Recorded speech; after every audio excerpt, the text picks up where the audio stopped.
இன்றைக்கி நம்ம பார்க்க போகிறது பால் கஞ்சி. இது ரொம்ப ஹெல்த்தியான ஒரு கஞ்சி. இது வந்து குழந்தைங்கள்லேருந்து பெரியவங்க வரைக்கும் எல்லாருமே இதை சாப்பிட்லாம். இதை எப்படி செய்கிறதுன்னு பார்க்கலாம். பால் கஞ்சிக்கு தேவையான பொருள் என்னென்னு பார்க்கலாம். புழுங்கல் அரிசி 1/2 கப் எடுத்து ஒரு 1/2 மணி நேரமாக ஊற வச்சுருக்கிறேன். அதுக்கப்புறமா 1/2 லிட்டர் பால் வச்சுருக்கிறேன்.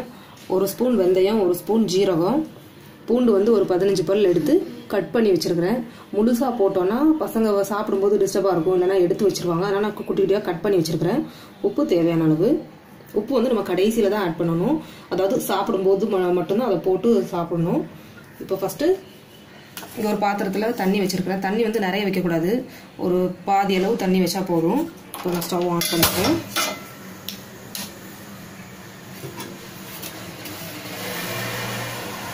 இப்போ இந்த தண்ணியை வந்து மூடி வச்சிடலாம். மூடி வச்சிட்டோம்னா தண்ணி சீக்கிரம் தண்ணி கொதிச்சிருச்சு. இப்போ மூடி எடுத்துடலாம். இப்போ இந்த வெந்தயம், ஜீரகம் இதை போட்டுடலாம். அடுத்து பூண்டு, அடுத்து அரிசியும் போட்டுடலாம்.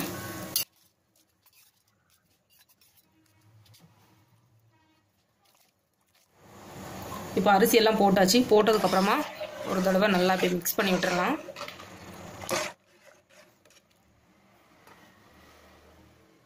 மிக்ஸ் பண்ணியாச்சு. இப்போ இது நல்லா கொதிச்சு பொங்கி வர வரைக்கும் நம்ம வந்து ஃபுல் ஃப்ளேமில் வச்சுட்டு இதை இது பண்ணலாம்.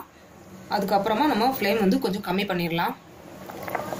அரிசி எல்லாம் போட்ட பிறப்பு நல்லா கொதிச்சுட்டு இருக்குது. இப்போ இந்த அரிசி வந்து நல்லா வேகணும்.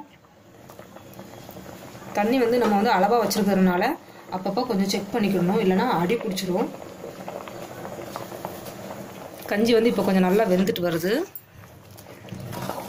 இப்போ என்ன பண்ணணும்னா அந்த கரண்டியை வச்சுட்டு இந்த மாதிரி நல்லா மசிச்சு விடணும். இதை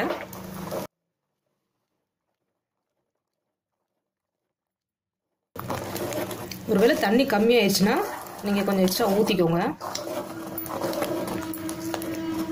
தண்ணி இல்லாமல் போச்சுன்னா அடி பிடிச்சிரும்.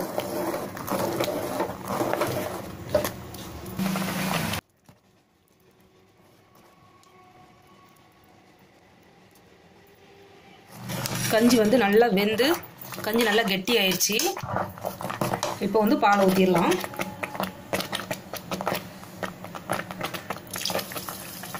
கரெக்டாக நான் 1/2 லிட்டர் பால் ஊற்றுறேன். இப்போ பால் ஊற்றுனதுக்கப்புறமா நல்லா மிக்ஸ் பண்ணி விட்டுடலாம். பால் ஊற்றிட்டு நல்லா மிக்ஸ் பண்ணியாச்சு. பாலை வந்து காய்ச்ச தேவையில்லை, பச்சை பால் அப்படியே ஊற்றிடலாம். பால் ஊற்றுனதுக்கப்புறமா ஒரு 10 நிமிஷம் நம்ம சிம்மில் வச்சு விட்டுடலாம். அது கொஞ்சம் நல்லா கொதிக்கட்டும், அது வரைக்கும் வெயிட் பண்ணலாம். பால் ஊற்றி ஒரு 10 நிமிஷம் சிம்மில் வச்சிருந்தோம். இப்போ கஞ்சி வந்து நல்லா கொதிச்சு கஞ்சி ரெடி ஆயிடுச்சு.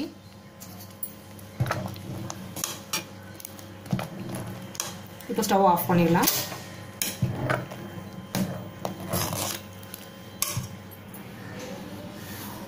பால் கஞ்சி ரெடி ஆயிடுச்சு.